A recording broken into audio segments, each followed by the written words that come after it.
Halo adik-adik mahasiswa baru, salam bela negara. Saya Jube Levianto, Brigadir Jenderal TNI, Direktur Bela Negara, Direktorat Jenderal Potensi Pertahanan, Kementerian Pertahanan Republik Indonesia.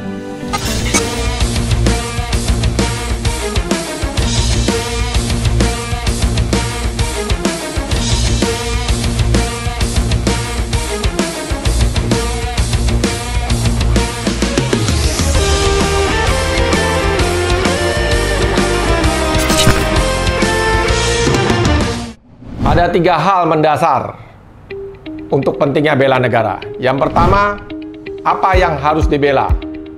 Kedaulatan negara, keutuhan wilayah, dan keselamatan bangsa. Mengapa harus dibela? Saya ibaratkan negara layaknya sebagai makhluk hidup. Makhluk hidup tidak ada, berkembang, dan mati. Demikian juga dengan negara. Ya, sebelum merdeka, lalu mengisi kemerdekaan. Tentunya dalam mengisi kemerdekaan banyak sekali ancaman-ancaman yang akan kita hadapi. Ya, siapa yang membela?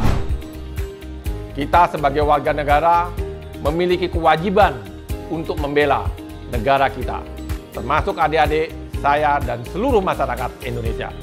Adik-adik, kita harus bersyukur karena Tuhan Yang Maha Kuasa kalau kita tinggal di suatu negara yang begitu luar biasa, negara Indonesia yang terdiri dari 17.395 pulau, 274,9 juta penduduk, serta memiliki suku bangsa yang begitu banyak, 1.340 suku bangsa, terdiri dari 655 bahasa daerah.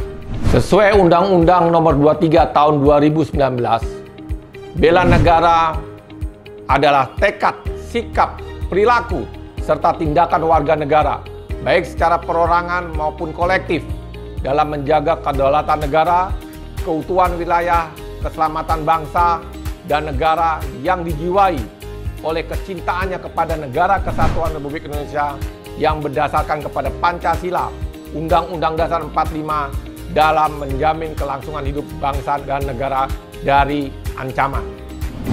Bela negara bukan wajib militer, tetapi bela negara merupakan hak dan kewajiban setiap warga negara. Adik-adik mahasiswa baru, saya akan sampaikan ancaman terhadap pertahanan negara. Yang pertama adalah ancaman militer. Yang kedua adalah ancaman non-militer. Yang ketiga adalah ancaman hibrida.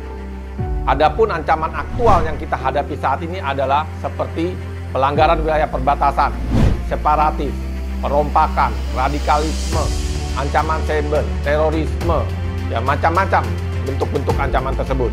Ya, saat ini kita sedang menghadapi satu bentuk ancaman aktual, yaitu wabah penyakit COVID-19.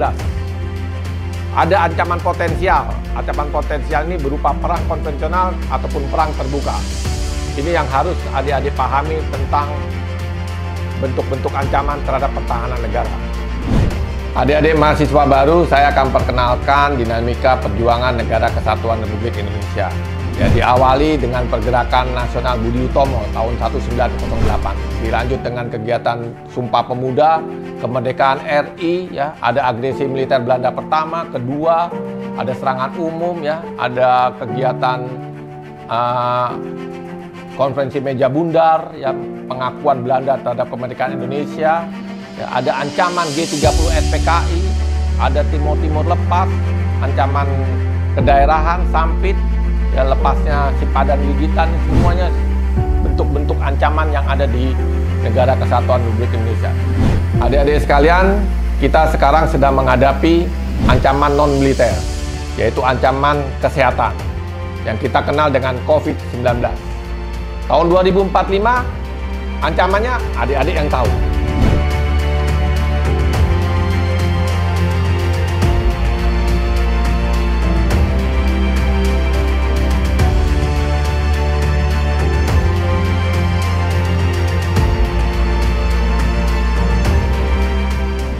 Adik-adik sekalian, tanpa terasa kita sekarang hidup di era kemajuan teknologi yang sangat pesat, yaitu di zaman revolusi industri 4.0.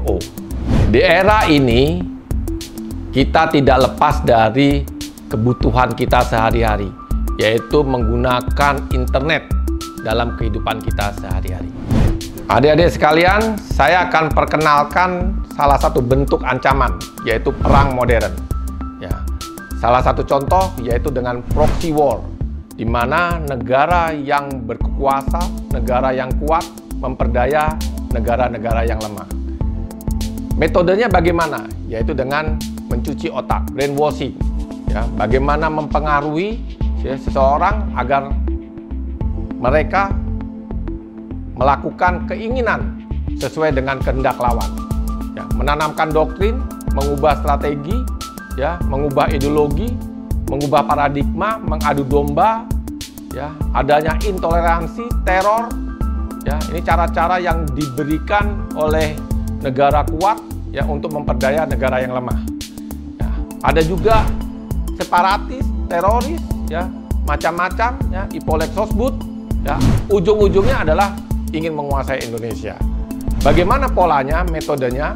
Ya, melalui lembaga pendidikan, ya, melalui tempat ibadah, media sosial, ya, penyampaian berita-berita yang hoaks dan lain sebagainya. Ini semua dapat diatasi dengan kemampuan sumber daya manusia yang memiliki ilmu pengetahuan dan kesadaran bela negara. Adik-adik sekalian, beberapa peraturan perundang-undangan yang mengatur tentang bela negara. Ya, diawali dengan Undang-Undang Dasar 1945, Pasal 27 dan Pasal 30. Ada Undang-Undang Nomor 39 Tahun 1999 tentang hak asasi manusia. Ada Undang-Undang Nomor 3 Tahun 2002 tentang pertahanan negara.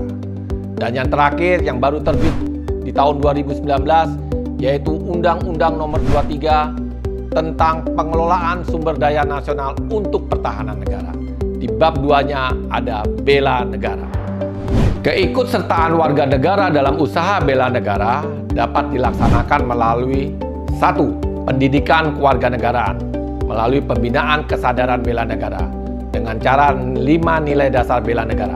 Yang pertama adalah cinta tanah air, yang kedua adalah sadar berbangsa dan bernegara, yang ketiga adalah setia kepada Pancasila, yang keempat adalah rela berkorban, dan yang kelima adalah melalui kemampuan awal bela negara.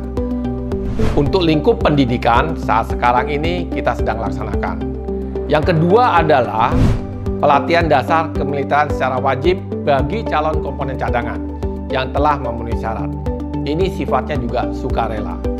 Yang ketiga adalah pengabdian sebagai Tentara Nasional Indonesia secara sukarela dan wajib. Contohnya seperti saya. Ya, yang keempat adalah pengabdian sesuai dengan profesi. Adik-adik sekalian, kesadaran bela negara merupakan landasan dalam doktrin sistem pertahanan keamanan rakyat semesta, di mana telah disebutkan bahwa di dalam Undang-Undang Nomor 3 Tahun 2002 untuk dapat mengatasi ancaman militer, menempatkan TNI sebagai komponen utama, ya, didukung oleh komponen cadangan dan komponen pendukung.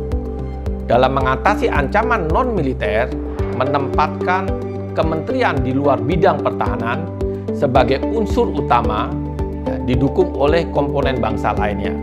Ya, ini untuk dapat mengatasi ancaman militer dan ancaman non-militer. Dan untuk dapat melaksanakan ini semua didasari oleh kesadaran bela negara. 5 nilai dasar yang telah diatur dalam Undang-Undang Nomor 23 Tahun 2019. Yang pertama adalah cinta tanah air. Bagaimana implementasi cinta tanah air? Yaitu paham tentang sejarah, ya, kenali tentang tanah air kita, menjaga wilayah. Itu salah satu wujud daripada cinta tanah air. Yang kedua, sadar berbangsa dan bernegara. Bagaimana sikap dan perilaku kita memiliki kepribadian dan jati diri bangsa yang menjaga persatuan, kesatuan, ya, dalam keberaneka-ragaman kita, ya, agama, bahasa, ya, toleransi, ya, hidup bergotong royong, taat hukum, ya, itu adalah semua aspek-aspek kehidupan dalam sadar berbangsa dan bernegara. Yang ketiga adalah setia kepada Pancasila sebagai ideologi negara. Kita paham benar, ya, adik-adik harus juga tahu bahwa ideologi kita adalah ideologi Pancasila. Yang keempat adalah rela berkorban bagi bangsa dan negara. Ya, implementasinya adalah bagaimana kita sebagai warga negara ya rela berkorban, membantu sesama kita. Yang kelima adalah memiliki kemampuan awal bela negara. Ya, kesiapan kesanggupan warga negara ya dalam dapat untuk berprestasi. Adik-adik sebagai mahasiswa baru ya berprestasilah adik-adik dapat mengumandangkan lagu Indonesia Raya di luar negeri. Ini salah satu contoh meme bela negara. Pahlawan dulu berjuang dengan bambu runcing. Pahlawan sekarang yang bisa menjaga jempol dan mulutnya tidak runcing untuk menyebarkan hoaks itu adalah bela negara. Adik-adik sekalian, siapa yang tidak kenal ini? Tokoh Atta Halilintar. Dia punya slogan yang cukup unik dan bagus untuk dapat dipahami oleh kita semuanya. Bela negara itu bukan banyak gaya, tapi bela negara harus banyak karya. Harapan kita semua kepada adik-adik mahasiswa baru adalah yang pertama, bela negara tak harus angkat senjata. Cukup melakukan hal yang terbaik untuk Indonesia sesuai dengan kemampuan dan profesi masing-masing. Yang kedua, sebagai agen perubahan dalam kesadaran bela negara di lingkungan kampus. Yang ketiga, sebagai role model dalam aksi nyata bela negara. Yang keempat, gunakan teknologi informasi secara cerdas dan untuk hal yang positif. Gunakan media sosial secara bijak, isi dengan konten-konten yang positif. Eksperimenkan kebanggaan Anda sebagai bangsa Indonesia. Yang kelima, tidak menyebarkan hoaks, saring sebelum sharing. Yang keenam, kreatif dan inovatif dalam membangun kompetensi diri guna menyiapkan diri sebagai kader pemimpin Indonesia di masa depan. Yang ketujuh, Indonesia Emas 2045 adalah milik adik-adik sekalian. Adik-adik, untuk mengenal lebih jauh tentang bela negara, ikuti sosial media tentang bela negara. Ada di Instagram, ada di YouTube, ada di TikTok, ada di Facebook, dan web bela negara. Sekian dan terima kasih. Salam bela negara.